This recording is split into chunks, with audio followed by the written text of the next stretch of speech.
শোনানো হয়। কলকাতার শিয়ালদাতে একটা বহু পুরনো লজ রয়েছে, আর এই লজেরই রুম নাম্বার 408টা লোকাল মানুষেরা হন্টেড বলেই জানে। আর ঠিক এই রুমেই মেদিনীপুর থেকে একটা ছেলে এসেছিল। তার চাকরির পরের দিন ইন্টারভিউ ছিল, কিন্তু তাকে এই মর্মান্তিক একটা প্যারানর্মাল ঘটনার সম্মুখীন হতে হবে বলে সে কোনো দিনই কল্পনা করতে পারেনি।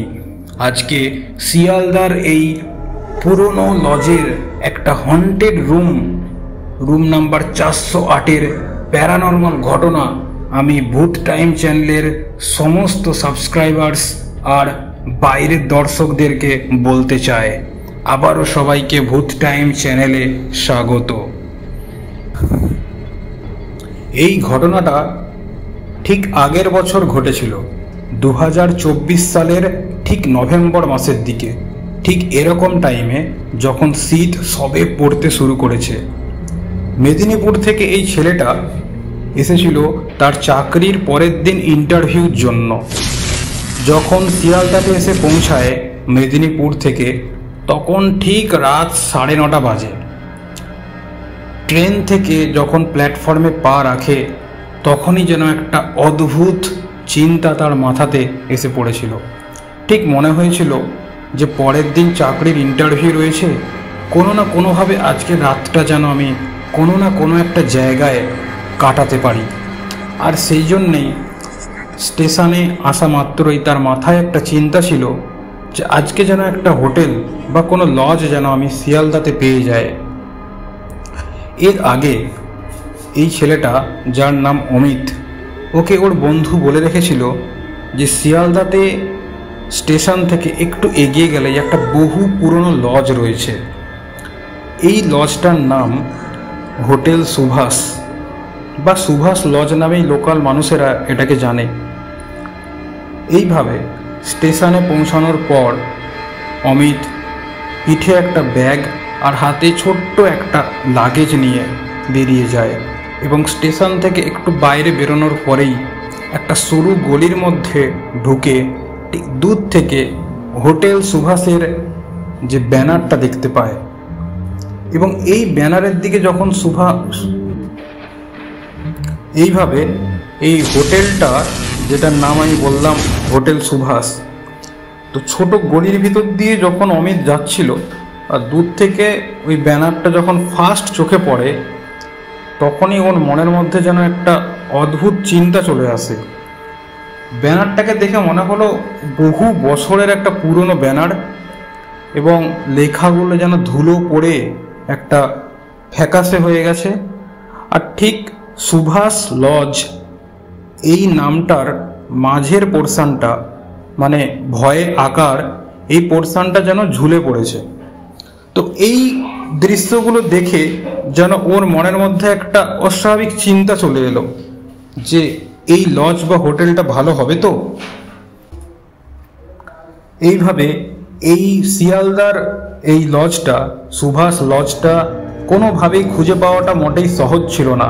কারণ শিয়ালদার সামনে এত রাস্তা, লোকজন হাজার হাজার, রিক্সা, চায়ের দোকান, সমস্ত কিছু যেন একটা যানজঞ্জাটের মতো পরিবেশ। এবং এই পরিবেশের মাঝখানে একটা গলির ভেতর দিয়ে ঢুকে ভেতরে এই বহু পুরনো লজের কাছে আসা চারটিখানি কথা ছিল না। তো এইভাবে সুভাষ যখন এই লজটার সামনে এসে পৌঁছায়, বাইরে থেকে দেখতে পায় যে ওখানে লেখা আছে সিঙ্গেল রুমের ভাড়া 350 টাকা আর ডবল রুমের ভাড়া 500 টাকা। এইভাবে অমিত দেখার পর রিসেপশনে ঢোকার চেষ্টা করে, একটা কাঁচের দরজা ঠেলে ভেতরে ঢুকে যায়। এবং ভেতরে ঢুকে অমিত ফার্স্ট দেখতে পায় যে একটা বয়স্ক লোক বসে আছে এবং মাথাটা নিচু করে টেবিলের উপরে বিশ্রাম নিচ্ছেন। ওনার চোখে মোটা চশমা আর মুখে যেন কেমন একটা নিষ্প্রাণ ভাব। টেবিলের উপরে একটা পুরনো রেজিস্টার পড়ে আছে আর একটা তার ছেঁড়া টেলিফোন, ল্যান্ডলাইন টেলিফোন পড়ে আছে। আর পাশে একটা বহু পুরনো পেতলের ঘড়ি, যার টিকটিক শব্দটা যেন পুরো ওখানকার নিস্তব্ধতার মাঝখানে স্পষ্টভাবে শোনা যাচ্ছে। অমিত জিজ্ঞাসা করলো যে আচ্ছা এখানে ঘর পাওয়া যাবে একটা রাতের জন্য? তখনই এই বৃদ্ধ লোকটা, যিনি রিসেপশনে ছিলেন, তিনি মাথাটা তুললেন এবং উনি জিজ্ঞাসা করলেন যে সিঙ্গেল রুম নাকি ডবল রুম নেবেন? তখন অমিত বলল যে না না, আমি সিঙ্গেল রুমই নেব, কারণ পরের দিন আমার চাকরির ইন্টারভিউ রয়েছে, আমাকে কোনোভাবে একটা রাত থাকতে হবে। তো এইভাবে রিসেপশনের এই বৃদ্ধটা কোনো কিছুই না বলে রেজিস্টারটা খুলল আর বলল, এখানে তোমার নাম, ফোন নাম্বার আর ঠিকানাটা লিখে দাও। এগুলো করার পর অমিতকে একটা চাবি বাড়িয়ে দেন ওই বৃদ্ধ রিসেপশনিস্টটা। এইভাবে একটা লোহার চাবি যখন অমিত হাতে পেল, তখন দেখলো ওই চাবির সঙ্গে একটা টিনের ট্যাগ রয়েছে যেখানে লেখা রুম নাম্বার 408। অমিত তখন জিজ্ঞাসা করল, আচ্ছা এই রুমটা কি চতুর্থ তলাতে, থার্ড ফ্লোরে রয়েছে? তখন ওই বৃদ্ধ লোকটা ঠান্ডা গলাতে বলল, হ্যাঁ, ওটা 4 তলাতেই রয়েছে, একবারে বাঁ দিকের করিডোরের একদম শেষের রুমটা। তারপর হঠাৎ ওই বৃদ্ধ লোকটা একটা কথা যোগ করল যে ঘরে একা থাকবেন তো, রাত 12টার পর দরজাটা একদম খোলা রাখবে না। এটা শোনার পর অমিত যেন একটা অবাক হয়ে তাকালো, বলল মানে? তখন ওই বৃদ্ধ লোকটা বলল চশমাটা নিচু করে যে এটাই এখানকার নিয়ম। এটা বলার পর এই ছেলেটা কোনো রকমভাবে কোনো কথা না বাড়িয়ে চাবিটা পকেটে নিয়ে সিঁড়ি ধরে উপরে চলে গেল। সিঁড়ি দিয়ে যখন অমিত উপরে উঠতে লাগলো, তখন তার মনে হয়েছিল যে সিঁড়িগুলো খুবই সরু আর আশেপাশের দেওয়ালের রঙগুলো যেন উঠে গেছে আর সিমেন্টের প্লাস্টার যেন খসে খসে পড়ছে, এবং পুরো জায়গাটার যে লাইট রয়েছে সেগুলো যেন টিম টিম করছে, প্রচণ্ড হালকাভাবে জ্বলছে আর একটা অদ্ভুত অন্ধকার ভাব রয়েছে। অমিত যখন হোটেলে প্রবেশ করে তখন ঠিক 10:30 মতো বাজে। বাইরে থেকেই খাবার সমস্ত কিছু কিনে এনেছিল। প্রতিটা ধাপ যখন সিঁড়িতে উঠতে লাগছিল অমিত, তখন বুকের ভেতরে যেন একটা অসম্ভব চাপা ভয় ছিল। 2 তলা আর 3 তলা কোনো রকমভাবে পেরোনোর পর যখন 4 তলাতে পৌঁছায়, তখন যেন নিস্তব্ধতা, একবারে গা ছমছমে পরিবেশ। দূর থেকে শোনা যাচ্ছে, শুধু দূর থেকে শোনা যাচ্ছে শিয়ালদা স্টেশনের হুইসেল, কিন্তু পুরো 4 তলার করিডোরটা যেন একবারে শান্ত, নিস্তব্ধ, কোনো কেউ নেই মনে হলো, এবং একটা যেন পুরো মৃত পরিবেশ।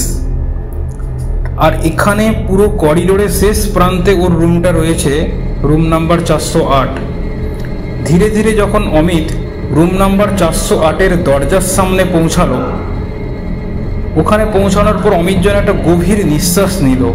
মনে হলো কোনোভাবে আজকে রাতটা যেন আমি কাটাতে পারি। দরজাটা আগে থেকেই যেন একটুখানি খোলা এবং ভেতরে যেন বাতাস ঢুকছে। তখন মনে হলো যে আমি চাবিটা নিয়ে তাহলে কি করলাম, আমাকে কেন দিল এই চাবিটা? তো ঘরটা দেখলো খুবই ছোট এবং খুবই সাজানো গোছানো। ভেতরে একটা পুরনো কাঠের খাট, পাশে টেবিল আর উপরে একটা ল্যাম্প রয়েছে, এবং দেওয়ালে একটা প্রচণ্ড বড় আয়না, আর কাঠের টেবিলে একটা ছোট আয়নাও রয়েছে। আর জানালার পর্দাটা অর্ধেক নামানো, আর জানালা থেকে তাকালে বাইরে সোজা একটা রেল লাইন দেখতে পায়। সব কিছুই ঠিকঠাক, তাও যেন একটা অদ্ভুত ভয় যেন ভেতরে একটা কাজ করছে। এরপর অমিত ব্যাগটা রাখলো বিছানার উপরে। তারপর যখনই ল্যাম্পটা চালাতে গেল, লক্ষ্য করলো যে ল্যাম্পের হলুদ আলোটা যেন একেবারে নিস্তেজ, কোনো রকমভাবে জ্বলছে। মানে পুরো রুমটার ভেতরে দেওয়ালের কোণগুলো যেন অপরিষ্কার অন্ধকারই রয়ে গেছে। সারাদিনের ক্লান্তি ভাব যেন শরীরে থাকার জন্য কোনো রকমভাবে চিন্তা না করেই খাটে বসে অমিত মোবাইলে নেটওয়ার্কটা ঠিক করলো। তারপর যে বন্ধুটা এই হোটেলের খবরটা দিয়েছিল তাকে মেসেজ করলো যে হ্যাঁ আমি পৌঁছে গেছি, খুবই সস্তাতে একটা লজ পেলাম আর খুবই অল্পতে সিঙ্গেল রুমটা পেয়ে গেছি। তারপর একবার জানলা থেকে যেন বাইরে তাকালো, দেখতে পেল শিয়ালদার রেল লাইনের একদম ওপারে অন্ধকারে কেউ যেন একটা দাঁড়িয়ে আছে। আর তখন ঠিক 11:30 মতো বাজে, রাত 11:30। একটা যেন ছায়া ওখানে রয়েছে রেল লাইনের উপরে, অদ্ভুতভাবে স্থির অবস্থায়। অমিত তখন চোখ কুঁচকে তাকালো, ঠিক পরের মুহূর্তেই যেন ওই ছায়াটা রেল লাইনের উপর থেকে হারিয়ে গেল। তখনই ওর মনে হলো হয়তো এটা কল্পনা। রাত তখন অনেকটা কেটে গেছে। ঠিক জানলা থেকে যখন অমিত এইভাবে তাকিয়েছিল, ঠিক নিচের কোনো একটা রুম থেকে রাত 12টার ঘন্টা বাজলো। অমিত তখনই লাইট অফ করতে গিয়ে দরজাটা ভালো করে বন্ধ করলো, যেটা আগে থেকে খোলা ছিল, এবং চুপ করে বিছানার উপর এসে ঘুমানোর চেষ্টা করলো। কিন্তু কোনোভাবেই অমিতের ঘুম আসছিল না। ঘরের ভেতরে যেন একটা শব্দ, টিক টিক টিক, যেটা কিন্তু ঘড়ির শব্দ নয়। এবং এটা শুনে অমিতের মনে হয়েছিল যে কাঠের দরজার উপরে টোকা মারলে যেমন শব্দ হয়, ঠিক সেরকমভাবে। অমিত এইভাবে ঘুমানোর চেষ্টা করছিল, কিন্তু ঘুম যখন আসছিল না, অমিত চোখটা খুলল এবং দেখতে পেল এত কম লাইটে অন্ধকারে কিছুই দেখা যাচ্ছে না। আর তখনই যেন টোকাটা থেমে গেল। আবার কয়েকটা সেকেন্ড পরেই কন্টিনিউ ওই কাঠের দরজার উপরে টক টক করলে যেরকম শব্দ হয়, ঠিক সেরকম, এবার একটু জোরে জোরে। অমিত তখন চিৎকার করে বলল, কে? কিন্তু কোনো উত্তর নেই। এবার করিডোরের ওপাশ থেকে, দরজার বাইরে থেকে যেন একটা পায়ে হাঁটার শব্দ, যেখানে পুরো করিডোরটা পুরো নিস্তব্ধ ছিল, কেউ কোনো কোথাও ছিল না। এবং এই শব্দটা যেন ধীরে ধীরে সিঁড়ির দিকে যাচ্ছে। অমিত তখনই বিছানা থেকে উঠে লাইটটা জ্বালায় এবং দরজার কাছে গিয়ে আস্তে করে দরজাতে হাতটা টাচ করে এবং মনে হলো যেন কেউ একটা বাইরে এসছিল। কারণ অদ্ভুত একটা গন্ধ সেই মুহূর্তে রুমের ভেতরে ঢোকে এবং এই গন্ধটা ঠিক ভেজা কাপড় অনেকদিন ধরে না শুকালে যে গন্ধটা হয়, ঠিক সেরকম একটা গন্ধ। আর তখন ঘড়িতে প্রায় 12:17 বাজে। অমিত ধীরে ধীরে দরজাটা আস্তে করে খুলল, দেখলো পুরো করিডোরটা ফাঁকা, কোথাও কেউ নেই, পুরো নিস্তব্ধ। আর পুরো করিডোরে লাইটটা যেন টিমটিম করে জ্বলছে এবং দূরে যে 410 নম্বর ঘরটা রয়েছে ওখানে যেন একটা হালকা আলো কোনো রকমভাবে জ্বলছে। কিছুক্ষণ দাঁড়িয়েছিল দরজার সামনে, তারপর দরজাটা বন্ধ করে দিল এবং ভেতরে এসে খাটের উপর বসলো। ভাবলো, নিজেকে সান্ত্বনা দিল যে এটা কোনোভাবে হয়তো বাতাসের জন্য হতে পারে, কিন্তু মন আর কোনোভাবেই শান্ত হলো না অমিতের। তখনই ওর চোখ পড়লো টেবিলের উপরে যে ছোট্ট একটা আয়না রয়েছে তার কাছে।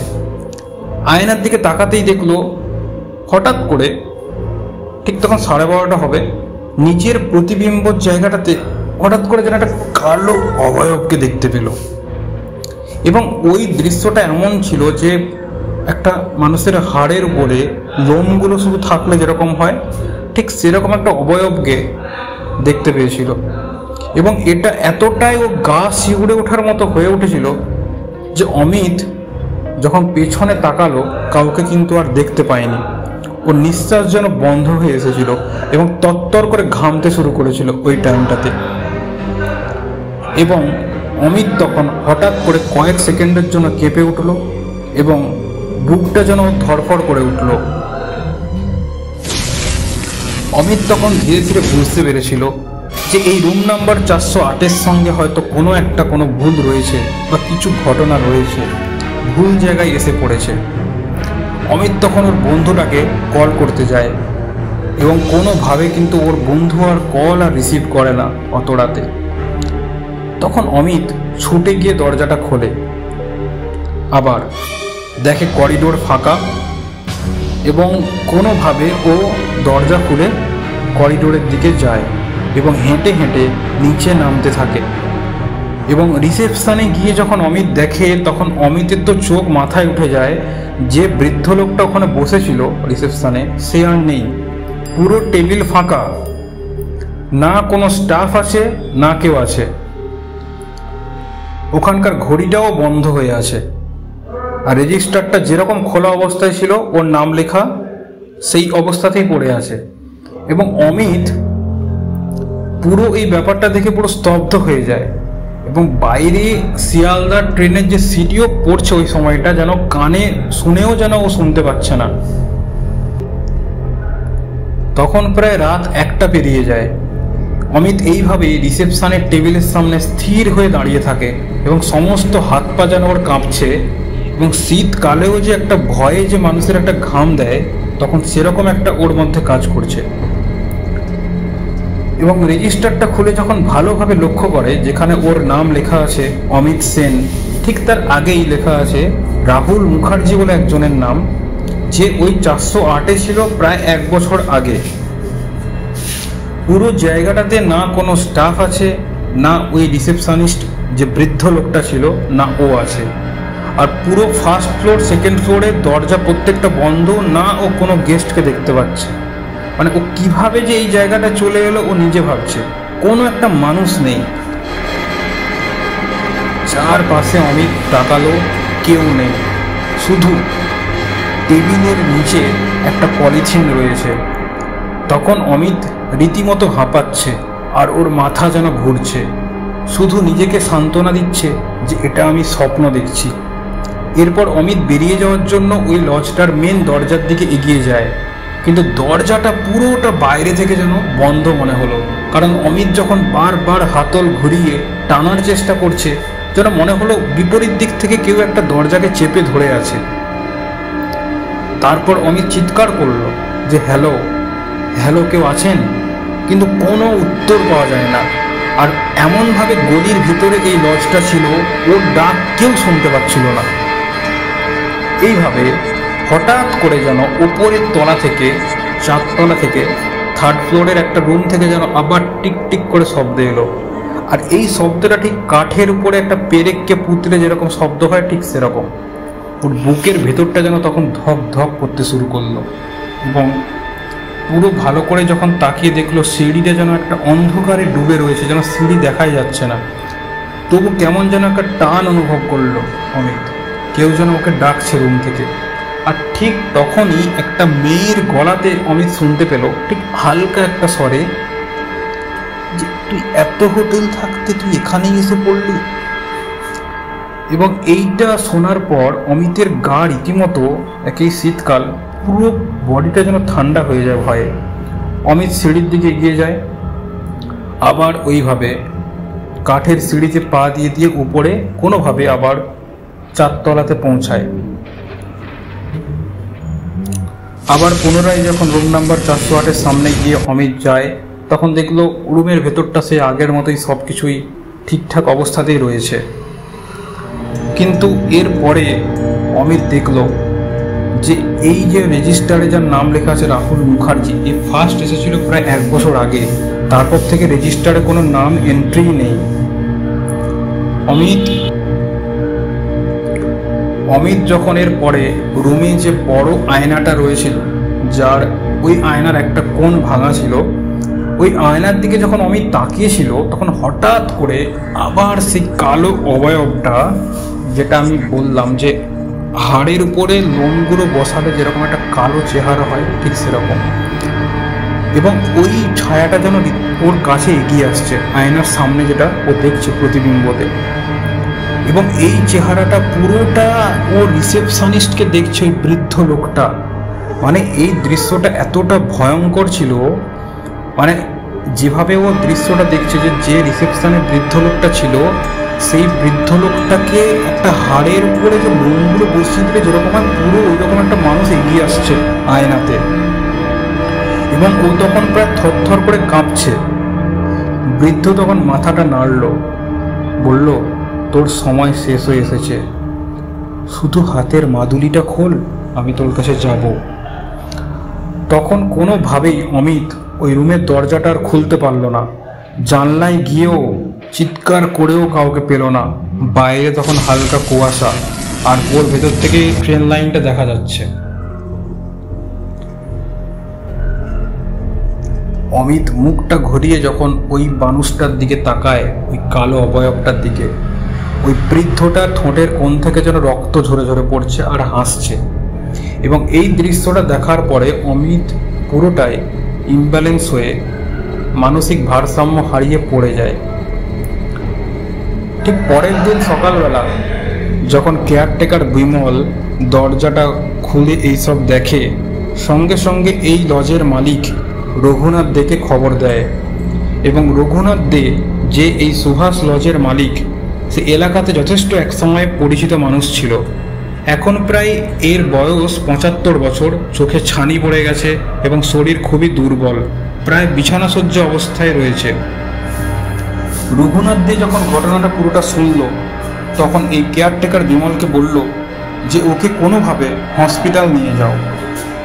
এখানেই অমিতের চ্যাপ্টার তো শেষ হলো, কিন্তু আর একটা ঘটনা এখানে শুরু হলো। আজ থেকে প্রায় নাকি 35 বছর আগে এই সুভাষ লজে একটা কাপল এসেছিল, সুবীর ও মেঘা বলে। এই কাপল খুবই হাসি খুশি অবস্থায় ছিল, বাইরে থেকে শিয়ালদা ঘুরতে এসেছিল, কিন্তু তারাই প্রথম এই রুম নাম্বার 408-এ ছিল। এইভাবে শিয়ালদা ঘুরতে আসার পর ওরা যে একটা মর্মান্তিক ঘটনার সম্মুখীন হবে সেটা কিন্তু কেউ জানতো না। এইভাবে সুবীর আর মেঘা যখন রুম নাম্বার 408-এ ফার্স্ট যখন এসেছিল, দুজনের মধ্যে এমন একটা কিছু ঝামেলা হয়েছিল যেখানে সুবীর মেঘাকে মেরে ফেলে। এবং পরের দিন সকালে যেটা সবাই দেখতে পায় যে মেঘার নিথর দেহটা মেঝেতে পড়েছিল রুম নাম্বার 408-এ, এবং সুবীর নিজেকে সুইসাইড করে ফেলে মেঘাকে মেরে দেওয়ার পরে। রঘুনাথ প্রথমে এই লজটাকে বন্ধ করতে চেয়েছিল, কিন্তু তখন একটা অদ্ভুত কিছু ঘটনা ঘটেছিল। রঘুনাথ যখন প্রথম সিদ্ধান্ত নেয় যে লজটা বন্ধ করে দেবে, কিন্তু উনি যেভাবে প্রতিদিন রাতের বেলা একটা ভয়ঙ্কর দুঃস্বপ্নের শিকার হতেন, উনি কোনোভাবেই আর ভয়ে ওই লজটাকে বন্ধ করতে চাননি। এই ঘটনাটা সেদিন রঘুনাথ দে কেয়ারটেকার বিমলকে বলতে বাধ্য হয়, এবং এটা বলার পর রঘুনাথ বাবু বিছানা থেকে ধীরে ধীরে উঠে দাঁড়ান এবং বললেন, বিমল, এই অমিত বলে ছেলেটাকে তাড়াতাড়ি যেন হসপিটালে ভর্তি করা হয়, এবং এই রুমটা যেন কোনোভাবে চিরতরের জন্য বন্ধ করে দেওয়া হয়, রুম নাম্বার 408। আজও এই সুভাষ লজটা পুরো ফাঁকা, মেন দরজাতে এখনও তালা দেওয়া, আর তালাটা এখনো ভাঙা অবস্থাতেই রয়েছে। আজও চতুর্থ তলার সেই রুম নাম্বার 408টা পুরো একটা পুরনো বহুদিনের একটা নিষিদ্ধ ঘর হয়ে যেমন পড়ে থাকলে যেরকম দেখায়, ঠিক সেরকমভাবে পড়ে রয়েছে। কিছুদিন পর নাকি এই সুভাষ লজে আগুন ধরে যায় এবং কেয়ারটেকার বিমল সহ আরও 3 জন মানুষ মারা যায়। আজও শিয়ালদাতে এই প্রাচীন লজটা পুরো রহস্যময়ে ভরা রয়েছে, কিন্তু পুলিশ বলেছে আগুনের পরও যখন ওই জায়গাটাতে এখনও কিছু একটা প্যারানর্মাল ঘটনা ঘটে, যেটা লোকাল মানুষেরা এখনও বলা হওয়া করে, এবং বহু প্রমোটার ওই জায়গাটা কিনতে চেয়েও কিনতে পারেনি। আজকে শিয়ালদার এই বহু প্রাচীন lodge hotel Subhash room number 408-এর ঘটনাটা, যেটা একদম সত্যি বাস্তব একটা প্যারানর্মাল ঘটনার উদাহরণ, আপনাদের কেমন লাগলো আপনারা কমেন্ট সেকশন অবশ্যই জানাবেন। আজকের এই শিয়ালদার সুভাষ লজের ঘটনাটা ছোট হতে পারে, কিন্তু এটা সম্পূর্ণ একটা সত্যি বাস্তব প্যারানর্মাল ঘটনা। আপনাদের কেমন লাগলো অবশ্যই জানাবেন, এবং লাইক, শেয়ার, সাবস্ক্রাইব করে চ্যানেলটার সঙ্গে থাকবেন। আসসালাম।